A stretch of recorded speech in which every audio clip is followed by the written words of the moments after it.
Chapter 40. The Fourth Day. In the morning those sounds were gone from the wind.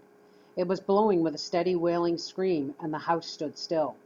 But the roaring fire in the stove gave hardly any heat. "The cold is worse," Ma said. "Don't try and do the housework properly. Wrap up in your shawls and keep Carrie with you close to the stove." Soon after Ma came back from the stable, the frost on the eastern window glowed faintly yellow. Laura ran to breathe on it and scratch away the ice, until she made a peephole. Outdoors the sun was shining. Ma looked out, and then Mary and Laura took turns looking out at the snow blowing in waves over the ground. The sky looked like ice. Even the air looked cold above the fast-blowing flood of snow, and the sunshine that came through the peephole was no warmer than a shadow. Sideways from the peephole, Laura glimpsed something dark. A furry big animal was wading deep in the blowing snow. A bear, she thought. It shambled behind the corner of the house and darkened the front window. "Ma!" she cried. The door opened. The snowy furry animal came in. Pa's eyes looked out of its face. Pa's voice said, "Have you been good girls while I was gone?" Ma ran to him. Laura and Mary and Carrie ran, crying and laughing. Ma helped him out of his coat. The fur was full of snow and showered on the floor. Pa let the coat drop too. "Charles, you're frozen," Ma said. "Just about," said Pa, "and I'm as hungry as a wolf. Let me sit down by the fire, Carolyn, and feed me." His face was thin and his eyes large. He sat shivering close to the oven and said he was only cold, not frostbitten. Ma quickly warmed some of the bean broth and gave it to him. "That's good," he said. "That warms a fellow." Ma pulled off his boots, and he put his feet up to the heat from the oven. "Charles," Ma said, were you?" She stood smiling with her mouth trembling. "Now, Carolyn, don't you ever worry about me," said Pa. "I'm bound to come home to take care of you and the girls." He lifted Carrie to his knee and put an arm around Laura and the other around Mary. "What did you think, Mary?" "I thought she would come," Mary answered. "That's the girl. And you, Laura?" "I didn't think you were with Mr. Fitch telling stories," said Laura. I kept wishing hard."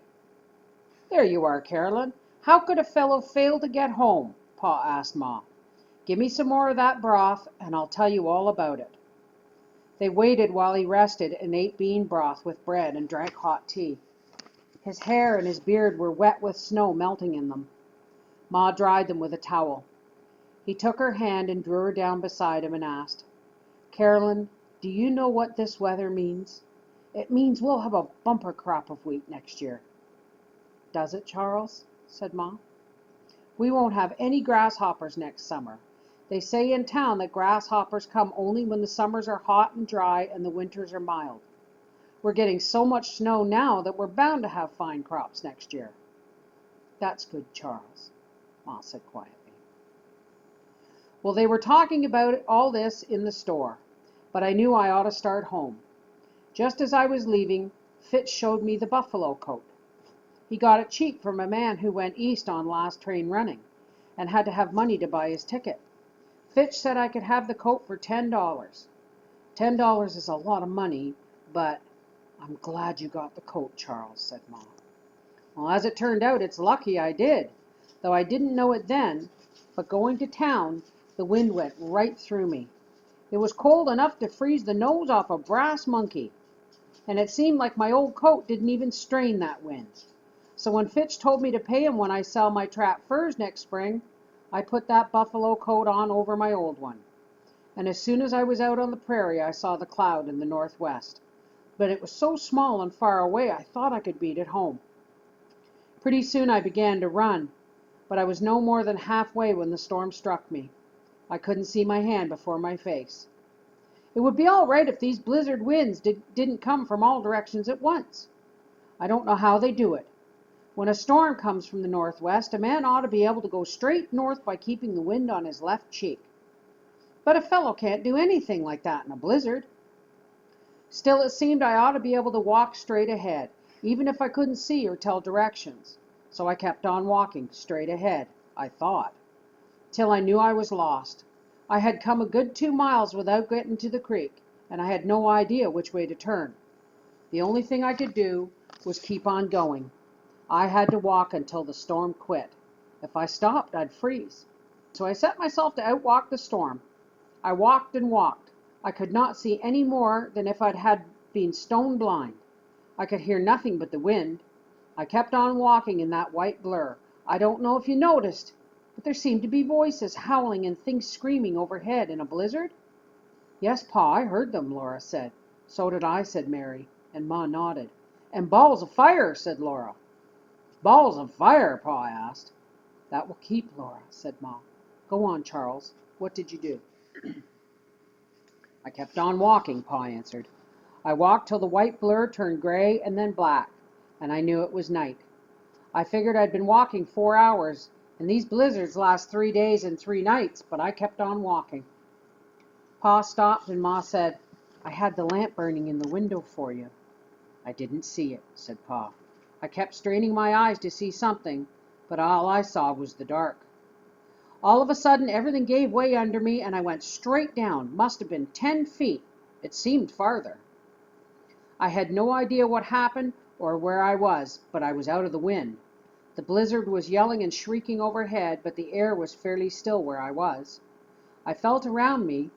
There was snow banked up high as I could reach on 3 sides of me, and the other side was a kind of wall of bare ground sloping back at the bottom.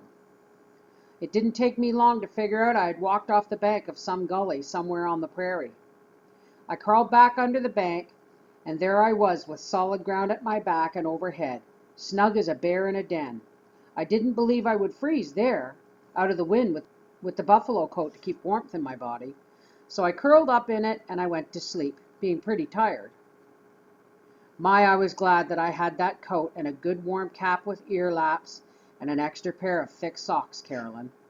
When I woke up, I could hear the blizzard, but only faintly. There was a solid wall of snow in front of me, coated over with ice where my breath had melted it. The blizzard had filled up the hole that I had made when I fell. There must have been 6 feet of snow over me, but the air was good. I moved my arms and legs and fingers and toes, and I felt my nose and ears to make sure I was not freezing. I could still hear the storm, so I went to sleep again. How long has it been, Caroline? 3 days and nights, said Ma. This is the 4th day. Then Pa asked Mary and Laura, Do you know what this day is? Is it Sunday, Mary guessed. It's the day before Christmas, said Ma. Laura and Mary had forgotten all about Christmas. Laura asked, Did you sleep all that time, Pa? No, said Pa. I kept on sleeping and waking up hungry and sleeping some more till I woke up just about starved. I was bringing home some oyster crackers for Christmas. They were in a pocket of the buffalo coat. I took a handful of those crackers out of the paper bag and I ate them. I felt out in the snow and took a handful and ate that for a drink. Then all I could do was lie there and wait for the storm to stop. I tell you, Caroline, it was mighty hard to do that, thinking of you and the girls and knowing you'd be out in the blizzard to do the chores. But I knew I could not get home till the blizzard stopped. So I waited a long time till I was so hungry again I ate all the rest of the oyster crackers. They're no bigger than the end of my thumb, and one of them wasn't a half a mouthful, and the whole half-pound of them wasn't very filling. Then I went on waiting, sleeping some, and I guessed it was night again. Whenever I woke, I listened closely, and I could hear the dim sound of the blizzard. I could tell by that sound that the snow was getting thicker over me, but the air was still good in my den. The heat of my blood was keeping me from freezing. I tried to sleep all I could, but I was so hungry that I kept waking up. Finally, I was too hungry to sleep at all. Girls, I was bound and determined I would not do it, but after some time I did. I took the paper bag out of the inside pocket of my old overcoat, and I ate every bit of the Christmas candy. I'm sorry. Laura hugged him from one side, and Mary hugged him from the other. They hugged him hard, and Laura said, Oh, Pa, I'm so glad you did. So am I, Pa, so am I, said Mary. They were truly glad. Well, Pa said, we'll have a big wheat crop next year, and you girls won't have to wait until next Christmas for candy. Was it good, Pa? Laura asked. Did you feel better after you ate it? It was very good, and I felt much better, said Pa. I went right to sleep, and I must have slept most of yesterday and last night. Suddenly I sat up wide awake, and I could not hear a sound. Now I was buried so deep in the snow that I couldn't hear the blizzard or had it stopped. I listened hard. It was so still that I could hear the silence. Girls, I began digging out of that snow like a badger. I wasn't slow in digging up out of that den.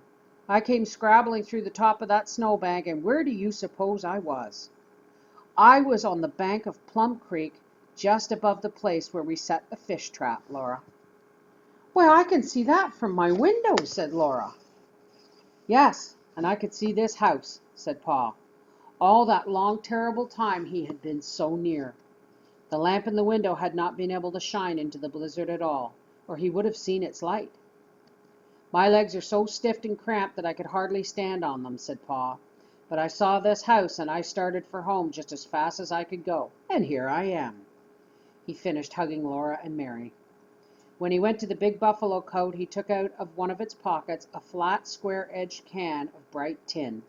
He said, "What do you think I've brought you for Christmas dinner?" They could not guess. "Oysters," said Pa. "Nice fresh oysters. They were frozen solid when I got them, and they're frozen solid yet. Better put them in the lean-to, Caroline, so that they'll stay that way until tomorrow." Laura touched the can. It was as cold as ice.